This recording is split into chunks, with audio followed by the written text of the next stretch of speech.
നടൻ മമ്മൂട്ടിക്ക് cancer. Plan ചെയ്തിരിക്കുന്ന എല്ലാ സിനിമകളുടെയും ഷൂട്ടിംഗ് മാറ്റിവെച്ചിരിക്കുന്നു.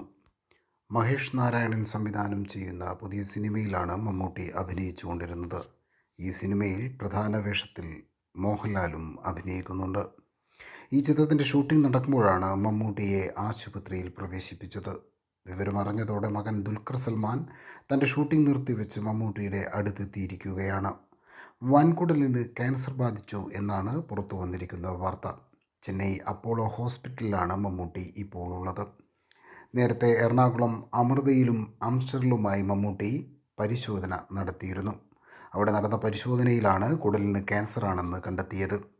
കൂടുതൽ ചികിത്സയ്ക്കായി മകളുടെ ഭർത്താവ് ഡോക്ടർ കൂടിയായി വർക്ക് ചെയ്യുന്ന ചെന്നൈ അപ്പോളോ ഹോസ്പിറ്റലിലേക്ക് കൊണ്ടുവരികയായിരുന്നു. പ്രാഥമിക ഘട്ടത്തിലാണ് മമ്മൂട്ടിയുടെ അസുഖം എന്നാണ് റിപ്പോർട്ട്. ഗൗരവമായ ഒരു സ്റ്റേജിലല്ല മമ്മൂട്ടിയുടെ അസുഖമെന്നും അതുകൊണ്ട് തന്നെ മമ്മൂട്ടിക്ക് തുടർന്ന് അഭിനയിക്കാൻ തടസ്സമില്ല എന്നുമാണ് ആശുപത്രിയിൽ നിന്നുമുള്ള വിവരം. ഡോക്ടർമാർ റേഡിയേഷൻ നിർദ്ദേശിച്ചിട്ടുണ്ട്. റേഡിയേഷൻ അവസാനിക്കുന്നതോടെ അസുഖം പൂർണ്ണമായി മാറും എന്നാണ് ഡോക്ടർമാർ പറയുന്നത്. 5 ദിവസത്തെ പ്രോട്ടോൺ തെറാപ്പിയാണ് ഇപ്പോൾ തുടങ്ങിയിരിക്കുന്നത്. മമ്മൂട്ടി ഇപ്പോൾ ചെന്നൈയിലെ തൻ്റെ സ്വന്തം വീട്ടിലാണുള്ളത്. ആശുപത്രിയിൽ കിടക്കാൻ താല്പര്യമില്ലാത്തത് കൊണ്ട് തന്നെ മമ്മൂട്ടി ദിവസവും വീട്ടിൽ നിന്ന് പോയി വരുന്ന രീതിയിലാണ് കാര്യങ്ങൾ പ്ലാൻ ചെയ്തിരിക്കുന്നത്. ദുൽഖറും സഹോദരിയും കുടുംബവും എല്ലാം ഇപ്പോൾ മമ്മൂട്ടിക്കൊപ്പം ചെന്നൈയിലെ വീട്ടിലുണ്ട്. കൂടുതൽ സിനിമ വാർത്തകളും വിശേഷങ്ങളും അറിയുവാൻ ഞങ്ങളുടെ ചാനൽ സബ്സ്ക്രൈബ് ചെയ്യുക.